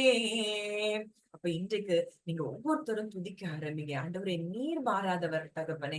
ஒருவேளை நம்ம இருதயத்துல அவரை விட்டு தூரமா போனதை போல நம்ம ஏதோ சரியில்லை, பிசாசு பல நேரங்கள்ல நமக்குள்ள அப்படி கில்ட் கான்சியஸையும் கண்டம்னேஷனையும் கொண்டு வந்திருந்தாலும் அவர் மாறாதவர். இன்றைக்கு ஆண்டவர் அதைதான் மறுபடியும் சொல்லுகிறார். உன்னை நெஞ்சில சுமக்கிறேன். அப்போ நெஞ்சில சுமக்கிற ஒரு தகப்பன் நம்மளை விடுவாரா? விடவே மாட்டார். அதனால ஒரு நாள் கூட நம்மளை என்ன செய்ய மாட்டார்? கைவிடவும் மாட்டார், விலகவும் மாட்டார். எத்தனையோ அப்போஸ்தலர்கள் நாட்கள்ல நடந்த அந்த அதிசயங்கள், அற்புதங்கள் எல்லாம் பார்க்கும்போது எவ்வளவு தூரம் அவங்கள நேசித்து அவங்களுடைய எத்தனையோ சூழ்நிலைகள்ல அவங்கள விடுவிச்சு பாதுகாத்து வந்ததெல்லாம் நம்ம பார்த்தோம்னா நமக்கு என்ன வராது? பயம் வராது. கொஞ்சம் யோசித்து பாருங்க. தானியேல அந்த சிங்க கெபிக்குள்ள போடுறப்போ அங்க சிங்கங்களின் வாய்களை அவர் கட்டி போடுகிறார். அந்த பழைய உடன்படிக்கையின் கீழே இருந்த அந்த தானியேலுக்கு அப்படி ஒரு அற்புதம் செஞ்சிருக்காருன்னா, இன்றைக்கு அவருடைய பிள்ளையா இருக்கிற நமக்கு எதிராய் பேசுகிற, செயல்படுகிற எல்லாரையும் கட்டி போடுகிறதற்கு அவர் எவ்வளவு உண்மை உள்ளவராய் இருப்பார். அதனால நம்ம அப்படி யாரையும் நம்ம பார்க்க வேண்டாம். மனதார அவங்களை ஆசீர்வதிப்போம். நம்ம வேலை என்னன்னா அவரை துதிக்கிறது. நீர் மாறாதவர். அங்க தானியேல் யார குறிச்சு குற்றச்சாட்டல. அங்க தனக்கு எதிராக தீங்கிழைத்தவங்களை குறித்து ராஜா கிட்ட கொஞ்சம் கூட பேசல. என்ன வந்தாலும் என் தேவன் இருக்கிறார், அவர் என்னை பாதுகாப்பாருங்கிற அந்த நம்பிக்கை தானியேலுக்கு இருந்ததுனாலதான் அங்க 3 வேளையும் எப்பொழுதும் செய்து வந்தபடியே அங்க எருசலேமுக்கு நேராய் தன்னுடைய ஜன்னல்கள் திறந்திருக்கிற அங்க என்ன செய்யறாரு? ஸ்தோத்திர ஜெபம் பண்ணுகிறாருன்னு சொல்லி போடப்பட்டிருக்கு. அப்ப இன்றைக்கு நம்ம எப்படி இருக்கிறோம்? அவரை குறித்ததான அறிவு நமக்கு இல்லாததுனாலதான் ஐயோ இப்படி நடந்துருவோம், அப்படி நடந்துருவோம், என் வாழ்க்கை இப்படி முடிஞ்சு போயிருவோம். அவர் எதை செய்தாலும் அதை நமக்கு நன்மையாகவே செய்வார் அப்படிங்கிற நம்பிக்கை உங்களுக்கு இருந்ததுன்னா நிச்சயம் இன்றையில இருந்து அவரை துதிக்க ஆரம்பிப்போம். எல்லா காரியங்களும் நமக்குத்தான் ஜெயம்னு ஆண்டவர் எத்தனையோ வார்த்தைகள் சொல்ற. கிறிஸ்துவுக்குள் எப்பொழுதும் நமக்கு வெற்றிதான். நம்முடைய கர்த்தராகிய இயேசு கிறிஸ்துவினாலே நமக்கு ஜெயம் கொடுக்கிற தேவன். அப்ப இயேசு கிறிஸ்து நம்ம ஏற்றுக்கொண்டுட்டோம் அப்படின்னாலே நமக்கு எல்லாத்துலயும் என்னதான்? ஜெயம்தான். ஒண்ணுல கூட தோல்வி கிடையாது. தோல்விங்கிறது நம்ம வாழ்க்கையில கிடையவே கிடையாது. யாரு? அவர் பிள்ளைகள், இயேசுவை அறிந்த பிள்ளைகள், இயேசுவை சொந்த இரட்சகராக ஏற்றுக்கொண்ட பிள்ளைகளுக்கு வாழ்க்கையில தோல்விங்கிறது கிடையாது அப்படிங்கிறத நீங்க விசுவாசிப்பீங்கன்னா உங்க வாழ்க்கையில எல்லா சூழ்நிலைகளையும் அவர் ஜெயமாக மாற்றுவார். அப்போ இன்றைக்கு நம்ம பார்த்த அந்த காரியத்தின்படி எல்லா சூழ்நிலைகளிலும் அவர் மாறாதவராய் இருக்கிறார். அப்போ அவர்கிட்ட ஒரு மிக முக்கியமான பண்பு, அவர் வாக்குத்தத்தத்தில் உண்மையுள்ளவர். அவருடைய நேச்சரை மாற்றவே முடியாது.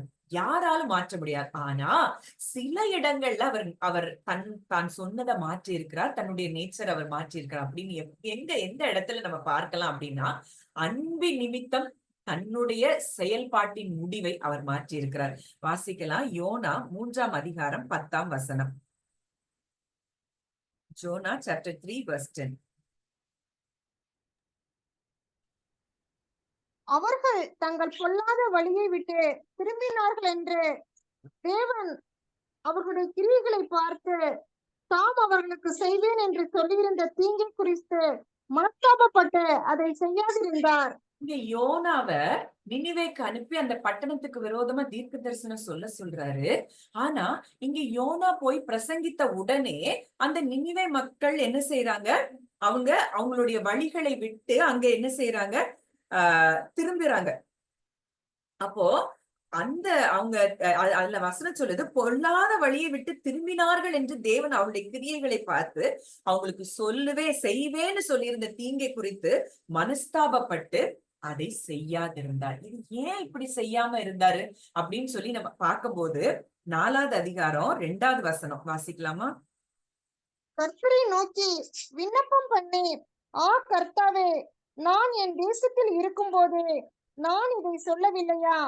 இது நிமித்தம் நான் முன்னமே தர்சீசுக்கு ஓடி போனேன். நீ இரக்கமும் மன உருக்கமும் நீடிய சாந்தமும் மிகுந்த கிருபையும் உள்ளவரும் தீங்குக்கு மனஸ்தாபப்படுகிறவருமான தேவன் என்று அறிவேன். இங்க யோனா அங்க நினிவேக்கு போகாம தர்ஷீஸ்க்கு ஓடி போறதுக்கு காரணமே என்னவா அவர் சொல்றாரு. அங்க முதல் வசனம் சொல்லுது, யோனாவுக்கு இது மிகவும் விசனமா இருந்தது. ஏன்னா தேவன் இவர் தீர்க்க தரிசனம் சொல்லிட்டாரு, அது நிறைவேறல. அங்க தேவன் அந்த தீங்க செய்யலன்னு உடனே யோனாவுக்கு பயங்கர கோபம். அவன் கடும் கோபம் கொண்டு அங்க தேவன்கிட்ட பேசுறாரு. என்ன சொல்றாரு, கர்த்தாவே, நான் என் தேசத்துல இருக்கும் போது இதை சொல்லலையா? நீர் இரக்கமும், அவர் மாறாத குணங்கள் என்ன அப்படிங்கறத இன்றைக்கு பார்க்கிறோம். நீர் இரக்கமும் மன உருக்கமும் நீடிய சாந்தமும் மிகுந்த கிருபை உள்ளவரும் தீங்குக்கு மனஸ்தாபப்படுகிறவருமான தேவன் என்று அறிவேன். அதனாலதான் நான் தர்ஷீஸுக்கே போனேன். நீர் சொல்லுவீரு, நாளைக்கு நீர் செய்ய மாட்டீரு, அதனாலதான் நான் ஓடி போனேன்னு சொல்லி அங்க யோனா சொல்றாரு. அப்ப ஆண்டவர் சொல்றாரு, உடனே அடுத்து சொல்றான், என் பிராணனை என்னை விட்டு எடுத்துக்கொள்ளும், நான் உயிரோடு இருக்கிறத பார்க்கலும் சாகிறது நலமா இருக்கும். அப்ப ஆண்டவர் சொல்றாரு, நீ எரிச்சலா இருக்கிறது நல்லதா அப்படின்னு சொல்லி ஆண்டவர் கேட்கிறாரு. நல்லதோ? அப்ப அங்க நகரத்துக்கு கிழக்கே போய் அங்க ஒரு குடிசைய போட்டு சம்பவிக்கிறதை பார்க்கும்படி அது நிழல்ல உட்கார்ந்து இருக்கும் போது யோனாவுடைய தலையின் மேல் நிழல் உண்டாயிருக்கும்படி அவனை மனமடிவுக்கு நீங்களாக்கவும் தேவனாகிய கர்த்தர் ஒரு ஆமணக்கு செடியை முளைக்க கட்டளையிட்டு. எவ்வளவு ஒரு நல்ல தகப்பன் பாருங்களேன்.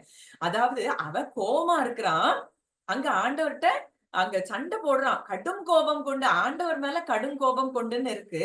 ஆனா ஆண்டவர் செய்றார் என்ன, அங்க அவனுடைய மனமடிவுக்கு நீங்களாக்க அவர் ஆமணக்கு செடியை அங்க என்ன செய்யறாரு, முளைக்க கட்டளையிட்டு அதை அவன் மேல் ஓங்கி வளர பண்ணினார். சீக்கிரத்துல அது என்ன செய்யுது, ஒரே நாள்ல அந்த ஆமணக்கு செடி முளைக்குது. யாருக்காக? யோனாவுக்கு சில காரியங்களை புரிய வைக்கணும் அப்படிங்கிறதுக்காக, யோனாவினுடைய மனமடிவை நீக்க வேண்டும் என்பதற்காக அங்க என்ன செய்யறாரு, தேவன் கிரியை செய்கிறார். அடுத்த நாள்ல என்ன நடக்கும், மறுநாளிலோ கிழக்கு வெளுக்கும் நேரத்தில் தேவன் ஒரு பூச்சியை கட்டளையிட்டார். அது ஆமணக்கு செடியை அரித்து போட்டது, அதனால் அது காய்ந்து போயிற்று. சூரியன் உதித்த போது தேவன் உஷ்ணமான கீழ்காற்றை கட்டளையிட்டார். அப்பொழுது வெயில் யோனாவுடைய தலையில் படுகிறதினால் அவன் சோர்ந்து போய் திரும்பி தனக்குள்ளே சாவை விரும்பி, நான் உயிரோடு இருக்கிறதை பார்க்கிலும் சாகிறது நலமா இருக்கும். இதே வார்த்தையை நம்ம எத்தனை நேரம் நம்ம வாழ்க்கையில சொல்லியிருப்போம். நம்ம எல்லாருமே இந்த வார்த்தையை சொல்லியிருப்போம் நிச்சயம். ஐயோ, இந்த உலகத்துல வாழ்றதுக்கு செத்தா பரவாயில்ல அப்படி நம்ம சொன்னதெல்லாம் தேவன் கேட்டிருந்தாருன்னா இன்னைக்கு யாருமே இந்த ஜூம்ல நம்ம இருக்க மாட்டோம், எல்லாரும் அங்க பரலோகத்துக்கு போயிருப்போம். ஆனா ஆண்டவர் அப்படி விட மாட்டார். நம்ம எத்தனை நேரம் அப்படி சோர்ந்து போனா கூட நமக்காக ஒரு வார்த்தையை அனுப்பி யார் மூலமாவது நம்ம கூட பேசி ஒவ்வொரு நிமிஷமும் நம்மை பலப்படுத்தி நமக்கு என்ன அவர் செய்யணும்னு நினைச்சிருக்கிறோம் அதை நமக்கு செய்து இத்தனை காலம் எவ்வளவு அன்பா நேர்த்தியா நம்மளை வழிநடத்திட்டு வர்ற ஒரு தகப்பனாய் அவர் இருக்கிறார். இங்க இந்த அதிகாரத்திலே 2 நேரம் அவர் சொல்லிட்டார், நான் உயிரோட இருக்கிறத பார்க்கலும் சாகுறது நலமா இருக்கும். எலியா அங்க அப்படிதான் சொல்றாரு. என்ன சொல்றாரு, அந்த சூறை செடியின் கீழே உட்கார்ந்து அவரும் என்ன செய்யறாரு, புலம்புறாரு. அப்பவும் ஆண்டவர் தூதனை அனுப்பி நீ போக வேண்டிய தூரம் வெகு தூரம்னு சொல்லி பலப்படுத்துறாரு. இதுதான் அவருடைய குணம். நம்ம சோர்ந்து போகிற நேரம் எல்லாம், ஐயோ என்னை எடுத்துக்கொள்ளுது ஆண்டவரேன்னு எத்தனை நேரம் சொல்லியிருப்போம். வாழ்க்கையில எனக்கு இதுக்கு மேல தாங்க முடியாது அப்படின்னு சொல்லி எத்தனை பேர் எத்தனை நேரங்கள்ல சொல்லியிருப்போம். ஆனா அவருடைய தீர்மானம், என் பிள்ளை என் பிள்ளை என் பிள்ளைய நான் பலப்படுத்துவேன், என் பிள்ளைய நான் என்ன செய்வேன், அவர் என் வார்த்தையை அனுப்பி என் பிள்ளைய பலப்படுத்தி அவளுக்கு குறித்த நோக்கத்தை நான் நிறைவேற்றுவேன் அப்படின்னு சொல்லி நம்ம கூட எப்படி யோனா கூட இடைப்பட்டாரோ இதே போலதான், எலியா கூட இடைப்பட்டாரோ இதே போலதான், வார்த்தையின் மூலம் தேற்றி தேற்றி தரிசனங்கள் மூலமாய் சொப்பனங்கள் மூலமாய் நம்மை தேற்றி வருகிற ஒரு தேவன். இப்ப அன்றைக்கு இவர் இது இப்படி செய்திருப்பார்னா இன்னைக்கும் இதே தேவன் நம்ம கூடயும் இப்படித்தான் இடைப்படுகிறார். அடுத்தது ஆண்டவர் சொல்றார், தேவன் யோனாவை நோக்கி, நீ ஆமணக்கு நிமித்தம் எரிச்சலா இருக்கிறது நல்லதோ என்றான். அவன், நான் மரண பரியந்தமும் எரிச்சலா இருக்கிறது நல்லதுதான். எவ்வளவு தூரம் ஆண்டவர்கிட்ட அவன் பேசுறான். ஆண்டவர் என்ன கோவப்பட்டா போனாரு? இல்ல, ஏன் உன்னுடைய தீர்க்கதரிசி அப்படின்னு சொல்லி அங்க திருப்பி ஆண்டவர் சொல்றாரு. அதற்கு கர்த்தர், நீ பிரயாசப்படாததும் நீ வளர்க்காததும் ஒரு ராத்திரியிலே முளைத்ததும் ஒரு ராத்திரியிலே அழிந்து போனதுமான ஆமணக்குக்காக பரிதபிக்கிறாயே, வலது கைக்கும் இடது கைக்கும் வித்தியாசம் அறியாத 120,000 பேருக்கு அதிகமான மனுஷரும் அநேக மிருக ஜீவன்களும் இருக்கிற மகா நகரமாகிய நினிவேக்காக நான் பரிதபியாமல் இருப்பேனோ? ஒரு நாள்ல வளர்ந்த ஆமணக்குக்கு நீ இவ்வளவு பரிதபிக்கிறியே, அப்போ இத்தனை லட்சம் ஜனங்கள் அங்க என்னெல்லாம் இருக்கு, அவர் எப்படி கரிசனை உள்ளவர் பாருங்க. அதிகமான மனுஷரும் அநேக மிருக ஜீவன்களும், அந்த மிருக ஜீவன்கள் கூட அவர் கணக்குல இருக்குது. அப்படி ஒரு தகப்பனைத்தான் இன்றைக்கு நம்ம பெற்றிருக்கிறோம். நம்ம மேல கரிசனையா இருக்கு. அந்த நினிவே ஜனங்கள் அப்படி எதிராத்தான் இருந்தாங்க. ஆனா அந்த ஜனங்கள் மேலயும் அவர் இரக்கமுற்று, அந்த மிருக ஜீவன்கள் மேல இரக்கமுற்று யோனாவை அனுப்பி அங்க அந்த ஜனங்கள் மனம் திரும்பினதுனால, அவர் பக்கமா திரும்புறத அவர் பார்த்ததுனால அங்க என்ன செய்யல, அவர் அழிவை கொண்டு வரல. அப்ப இன்றைக்கு இவ்வளவு தூரம் அந்த நினிவேக்காக அவர் இறங்கி இருக்கிறாருன்னா நமக்கு இறங்க மாட்டாரா? நமக்கு அவரை குறித்ததான சரியான அறிவு இல்லாததுனாலதான் நம்ம என்ன செய்யறோம், பயப்படுறோம். இன்றைக்கு ஆண்டவர் சொல்றாரு, எத்தனை பேர் இந்த இந்த கேள்விகளோட நான் உயிரோட இருக்கிறத பார்க்கிலும் சாகுறது நலமா இருக்கும்னு சொல்லி எத்தனை பேர் வந்தீங்கன்னு எனக்கு தெரியாது. ஆனா ஒருவேளை இதை கேட்க போறவங்க யாரும் அப்படி இருந்திருக்கலாம். ஆண்டவர் சொல்றாரு, வலது கைக்கும் இடது கை வித்தியாசம் அறியாத அந்த ஜனங்கள் மேல நான் இரக்கமா இருக்கிறேனே, என் பிள்ளை என் நெஞ்சில நான் உன்னைய சுமந்து இருக்கிறேன், உன்னை என் உள்ள கைகள்ல வரைந்திருக்கிறேன், என் கைக்குள்ள நீ இருக்கிற, உனக்கு நான் நன்மை செய்யாமல் இருப்பேனோ அப்படின்னு சொல்லி இன்றைக்கு ஆண்டவர் நம்மோடு கூட இடைப்படுகிறதை நான் பார்க்கிறேன். அவர் மாறாதவர். அன்றைக்கு எப்படி இருந்தாரோ இன்றைக்கும் அவருடைய நேச்சர் மாறல. அதே அன்புலதான் நம்ம நேசிக்கிறார். அடுத்து இன்னும் ஒரே ஒரு சம்பவம் பார்த்து முடிக்கலாம். எசேக்கியா ராஜாவை குறித்ததான ஒரு சம்பவம். ஏசாயா 38 அதிகாரம் 1 முதல் 5. Isaiah chapter 38 verses 1 to 5. அந்நாட்களில் எசேக்கியா வியாதிப்பட்டு மரணத்துக்கு ஏதுவாய் இருந்தான். அப்பொழுது ஆமோஸின் குமாரனாகிய ஏசாயா என்னும் தீர்க்கதரிசி அவனிடத்தில் வந்து அவனை நோக்கி, நீர் உமது வீட்டு காரியத்தை ஒழுங்குபடுத்தும், நீர் பிழைக்க மாட்டீர், மரித்து போவீர் என்று கர்த்தர் சொல்லுகிறார் என்றான். அப்பொழுது எசேக்கியா தன் முகத்தை சிவப்புறமாக திருப்பிக் கொண்டு கர்த்தரை நோக்கி, கர்த்தாவே, நான் உமக்கு முன்பாக உண்மையும் மன உத்தமமாய் நடந்து உமது பார்வைக்கு நலமானதை செய்தேன் என்பதை நினைத்தருளும் என்று விண்ணப்பம் பண்ணி எசேக்கியா மிகவும் அழுதான். அப்பொழுது எசேயாவுக்கு உண்டான கர்த்தருடைய வார்த்தையாவது, நீ போய் எசேக்கியாவை நோக்கி, உன் தகப்பனாகிய தாவீதின் தேவனாய் இருக்கிற கர்த்தர் சொல்லுகிறது என்னவென்றால், உன் விண்ணப்பத்தை கேட்டேன், உன் கண்ணீரை கண்டேன், இதோ உன் நாட்களோட 15 வருஷம் கூட்டுவேன். அவர் எப்போல்லாம் தன்னுடைய இருதயத்தை மாற்றி இருக்கிறான்னு இந்த 2 சம்பவங்கள் மூலம் நம்ம பார்க்கிறோம். இங்க எசேக்கியா ராஜா மரணத்துக்கு ஏதுவான வியாதி இருக்கு. அப்ப ஏசாயாட்ட ஆண்டவர் சொல்லி அனுப்புறாரு, நீர் உமது வீட்டு காரியத்தை ஒழுங்குபடுத்தும், நீர் பிழைக்க மாட்டீர், மரித்து போவீர் என்று கர்த்தர் சொல்லுகிறார் அப்படின்னு சொன்ன உடனே எசேக்கியா ராஜா ஒரு சின்ன ஜெபம் பண்றாரு. அந்த ஜெபத்தை கேட்ட உடனே அவரால தாங்க முடியல. ஏன்னா என் என் பிள்ளை என்கிட்ட கேக்குறானே அப்படின்னு சொல்லி அங்க பாருங்க அந்த ஜெபம் எப்படி ஜெபம். கர்த்தாவே, நான் உமக்கு முன்பாக உண்மையும் மன உத்தமமாய் நடந்து உமது பார்வைக்கு நலமானதை செய்தேன் என்பதை நினைத்தருளும் என்று விண்ணப்பம் பண்ணி எசேக்கியா மிகவும் அழுதான். அந்த கண்ணீரை அவரால் என்ன செய்ய முடியல, பார்க்க முடியல. அப்போ இன்னைக்கு நீங்க நினைக்கலாம், நான் வடிக்கிற கண்ணீர் அவருக்கு தெரியுமா, நான் என் சூழ்நிலை அவருக்கு தெரியுமா, ஏன் அவர் பதில் தரல அப்படின்னு நீங்க நினைக்கலாம். ஆண்டவர் சொல்றாரு, உன் விண்ணப்பத்தை கேட்டேன், உன் கண்ணீரை கண்டேன். ஒருவேளை இன்னைக்கு இந்த இடத்துல எசேக்கியாவுக்கு அவர் ஆயுசு நாட்களை கூட்டி கொடுக்கிறாரு. ஆனா உங்க ஒவ்வொருவருடைய சூழ்நிலைகளையும் உங்க விண்ணப்பங்களை அவர் கேட்டு இருக்கிறார், உங்கள் கண்ணீரை அவர் கண்டிருக்கிறார். அப்படிங்கிறது தான் அவருடைய மாறாத நேச்சரா இருக்கிறது. அதனால ஆண்டவர் சொல்றாரு, அங்க சொல்லிட்டு எசேக்கியா எங்க போகல.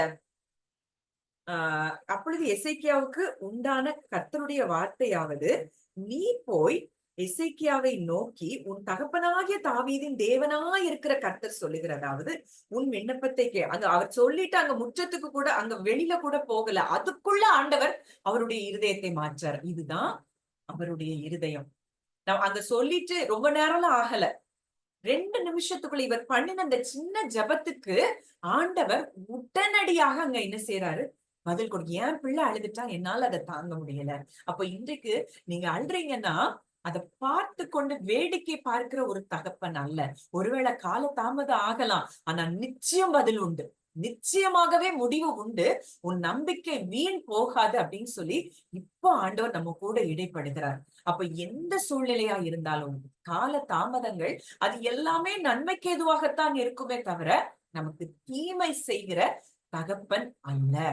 அவருடைய நேச்சரை நம்ம ஆழமா தியானிக்கும் போது கர்த்தர் இன்னும், ஒருவேளை நான் இன்றைக்கே அந்த இதை முடிக்கணும்னு தான் நினைச்சேன், ஆனா முடிக்க முடியல.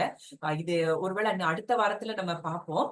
இன்னும் அவருடைய நேச்சரை நம்ம தியானிக்கும் போது அவர் நம்ம மேல வைத்த அன்பு எப்படிப்பட்டது, அவர் இரக்கம் எப்படிப்பட்டது, அவர் தீங்குக்கு எப்படி மனஸ்தாபப்படுகிற தேவன். நம்ம மேல ஒண்ணு சொல்லிட்டு ஒரு நமக்கு இன்றைக்கு ஒருவேளை இது பழைய ஏற்பாட்டின் காலத்துல நடந்தது, நமக்கு மேல அவர் இன்றைக்கு ஒரு தீங்கையும் அவர் அனுப்ப மாட்டார். அப்படிங்கிறதுதான் நன்மையான ஈவுகளும் பூரணமான வரங்கள் தான் அங்க இருந்து வருமே தவிர நமக்கு தீமை செய்ய அவர் ஒரு நாளும் அவர் இறங்க மாட்டார். நமக்கு சகாயம் செய்யும்படி இன்னைக்கு வானங்கள் மேல ஏறி வருகிறார். இதுதான் அவருடைய குணம். இந்த குணத்தின்படி, அவருடைய மாறாத இந்த குணங்களின்படி, ஒருவேளை இன்றைக்கு நான் இதை ஒரு ட்ரூத்தா தான் சொல்லணும்னு நினைச்சேன், ஆனா ஆண்டவர் இதை தீர்க்க தரிசனமாக பல வார்த்தைகள் மூலம் நம்ம கூட இன்றைக்கு இடைப்பட்டிருக்கிறார். நிறைய பேர் கூட ஆண்டவர் இந்த வார்த்தைகள் மூலம் பேசினார்ங்கிறத நான் நிச்சயமா என்னுடைய ஆவியில உணர்றேன். இத ட்ரூத்தா சொல்லணும்னு நினைச்சா கூட ஆண்டவர் உங்க இருதயத்தை அறிந்து, உங்க இருதயத்தின் அங்கலாய்ப்புகளை, ஏக்கங்களை, கண்ணீரை அறிந்து இந்த வார்த்தையை அப்படியே தீர்க்க தரிசனமா உங்க கூட பேசியிருக்கிறார். உங்களுக்காக பேசுகிற ஒரு தகப்பன் சும்மா எல்லாம் விட்டுட்டு போக மாட்டார். யாரு பேசுறதுக்கு அனுமதிக்க மாட்டார். என் வாழ்க்கையில நான் பார்த்திருக்கிறேன், எத்தனையோ எதிரான சூழ்நிலைகள் வந்த போயும் என் கூட அவர் இருக்கிறேங்கிறத எத்தனையோ முறை வெளிப்படுத்தி இருக்கிறார். அப்போ இன்னைக்கு எனக்கு மட்டும் இல்ல, அவர் எனக்கு மட்டும் அப்பா இல்ல, நம்ம எல்லாருக்கும் ஒரே அப்பா. இன்னைக்கு உங்களுக்காகவும் அவர் இறங்குவார், உங்களுக்காக அவர் பேசுவார். எந்தெந்த சூழ்நிலையில நீங்க இருந்தாலும் உங்களுக்காக இறங்கி பேசுகிற ஒரு நல்ல தகப்பன் உங்களுக்கு இருக்கிறார். நீங்க அறிந்து கொண்டா போதும். அவரை துதிச்சுட்டே இருங்க, அவர் மாறாதவர். இந்த பாட்டு கூட நான் வேணா குரூப்ல ஷேர் பண்றேன். அதை பாடி பாடி அவரை துதிங்க. நிச்சயமா இனி வருகிற நாட்கள்ல நமக்காக தேவன் கிரியை செய்கிறத நீங்க பார்ப்பீங்க. ஜெபிக்கலாம். நல்ல தகப்பனே, நன்றியோடு உண்மை துதிக்கிறோம், ஸ்தோத்தரிக்கிறோம் அப்பா. தகப்பனே, இந்த நாளிலும் கூட அப்பா எங்களோடு இடைப்பட்ட உங்களுடைய வார்த்தைக்காக நாங்க நன்றி செலுத்துகிறோம். தகப்பனே, எவ்வளவு தூரம் எங்களை நேசிக்கிறீங்கப்பா, எங்களை உங்க நெஞ்சில சுமந்திருக்கிறீங்கப்பா. இங்க வந்த ஒவ்வொருவரையும், இதை கேட்கிற ஒவ்வொருவரையும் உங்களுடைய நெஞ்சில் சுமக்கிற ஒரு நல்ல தகப்பனாய் நீர் இருக்கிறீர். தகப்பனே, நாங்க பல வேளைகள்ல ஆண்டவரே எவ்வளவோ புலம்புறோம், முறுமுறுக்கிறோம். யோனாவை போலதான் நாங்க இருக்கிறத பார்க்கல, செத்து போகலான்னு சொல்லி எத்தனை நேரம் நாங்க புலம்பி இருக்கிறோம். ஆனாலும் என் தகப்பன் எங்களை நேசித்து, எங்களை கரம் பிடித்து, எங்களை நெஞ்சோடு அணைத்து, உங்களுடைய வார்த்தையை அனுப்பி அனுப்பி எங்களை தேய்ச்சி எங்களை வழிநடத்தின நல்ல தகப்பனே, உண்மை நாங்கள் துதிக்கிறோம் அப்பா. கேட்ட இந்த வார்த்தையின்படி ஒவ்வொருவருடைய வாழ்க்கையிலும் நீர் செயல்பட தொடங்கினதற்காக நன்றி செலுத்துகிறோம். ஈஸ்வரனுடைய தேவனை போல் ஒருவரும் இல்லை அப்பா எங்களுக்காக சகாயம் செய்யும்படி நீ வானத்தின் மேலும் ஆகாய மண்டலங்களின் மேலும் இன்றைக்கு நீர் ஏறி வருகிற கிருபைக்காய் நன்றி செலுத்துகிறோம். கேட்ட வார்த்தையின்படி கர்த்தர் ஒவ்வொருவரையும் ஆசீர்வதிக்கிற தயவுக்காய் நன்றி செலுத்துகிறோம். இயேசுவின் மூலம் கேட்கிறோம் ஜீவனுள்ள நல்ல பிதாவே, ஆமென். யாரும் ஷேர் பண்ணுமா ஏதோ?